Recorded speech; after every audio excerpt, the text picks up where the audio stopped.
Honorable Daes, honorable délégué, sur la situation du Mali au sujet qui nous concerne, la conception des mesures d'urgence pour le Mali en vue de restaurer la paix et la sécurité en Afrique de l'Ouest. La République démocratique du Congo parle du Mali avec une légitimité que confère sa propre expérience de la guerre, de l'ingérence étrangère et de la résilience. Cette voix n'est pas une voix d'un État extérieur à la souffrance, mais d'un frère qui a traversé les mêmes épreuves. La RDC a subi et continue de subir à sa partie orientale des conséquences dévastatrices.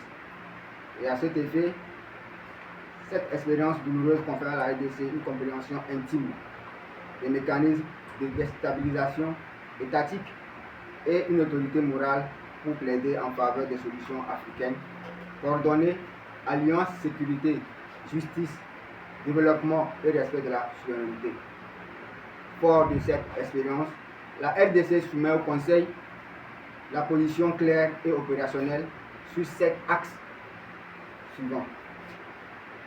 Sur la souveraineté et l'intégrité territoriale du Mali, la RDC réaffirme son attachement indéfectible à la souveraineté, à l'unité nationale et à l'intégrité territoriale du Mali.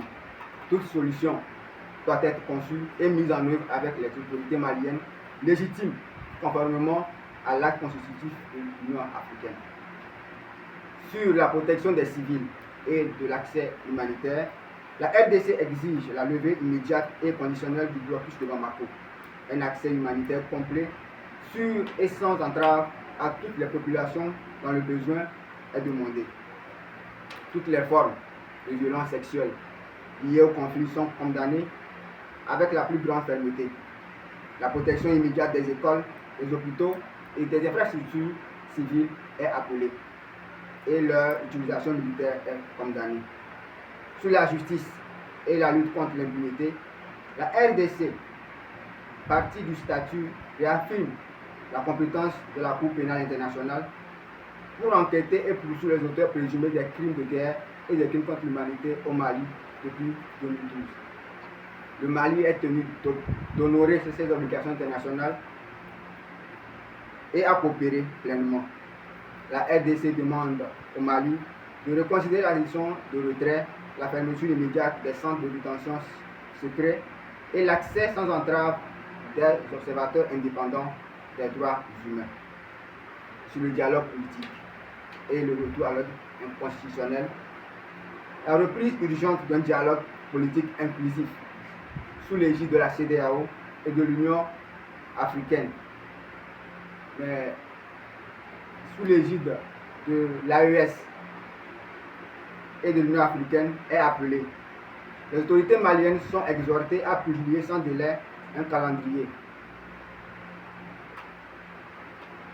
La concentration des pouvoirs entre les mains du président de la transition, le général Assimi Goïta, suscite une vive préoccupation. Le respect des principes de séparation des pouvoirs et la limitation des mandats est requis. Pour les mercenaires et les forces étrangères, la RDC condamne fermement les exactions commises par les mercenaires du groupe Wagner, désormais opérant sous l'appellation d'Africa Corps. Agissant conjointement avec les forces armées maliennes, la Convention de l'Union africaine sur l'élimination du mercenariat en Afrique est rappelée.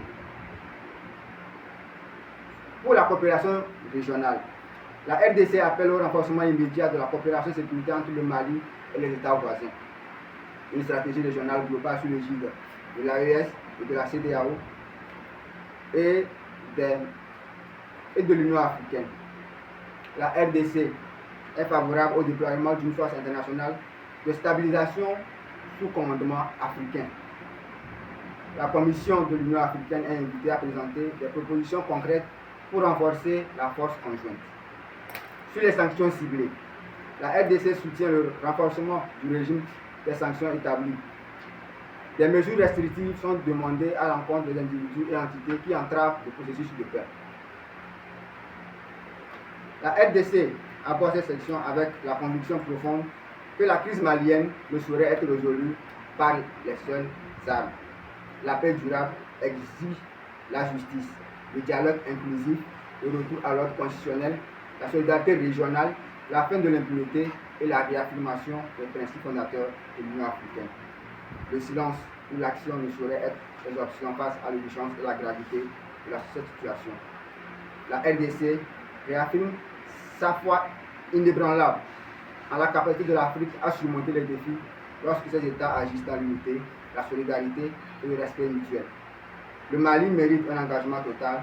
L'histoire jugera ce conseil sur sa capacité à agir avec courage, dignité et respect des droits de l'homme. Je vous remercie. Merci, honorable délégué représentant la République démocratique du Congo. Le Daïs a certainement une question pour vous. Merci, honorable Daïs.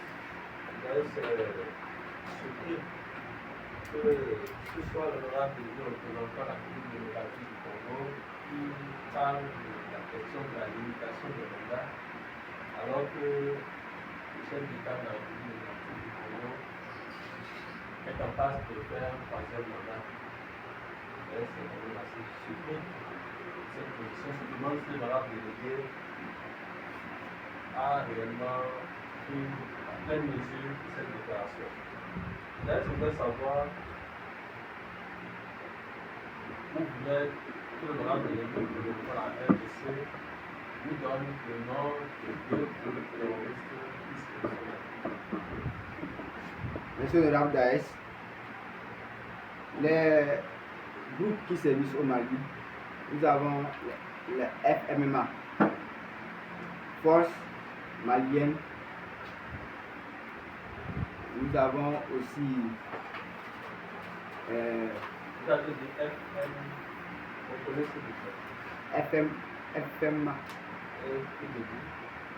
Attendez, moi je n'ai pas fait. FMA. C'est quoi?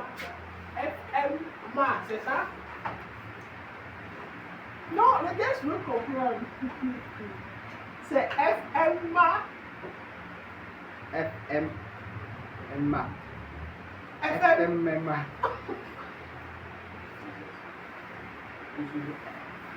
Vous avez compris? FMMA. FMA. C'est quelle lettre de l'alphabet française vous prononcez en troisième position? Prononcez chaque lettre, s'il vous plaît. F. M. Oui. M. Ah. Donc FMMA, c'est bien ça. Oui. Et qui signifie? Force Malienne. Ne regardez pas, regardez le Daïs. Regardez même l'écran, laissez-le regarder l'écran. Regardez l'écran et du coup. C'est un document, tu dois trouver le document. C'est force malienne de massage. Non, non. Allez-y. D'accord. Il ne connaît pas. On peut considérer après cette intervention qu'il ne sait pas de quoi il parle à ce niveau. Non, non. Il y avait le groupe African Corps qui soutient, Wagner qui soutient le Mali.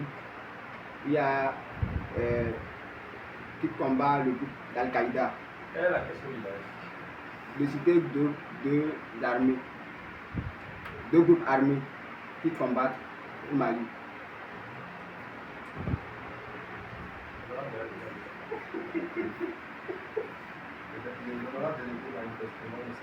Peut-être va arrêter l'enregistrement parce que ce qu'il va suivre là,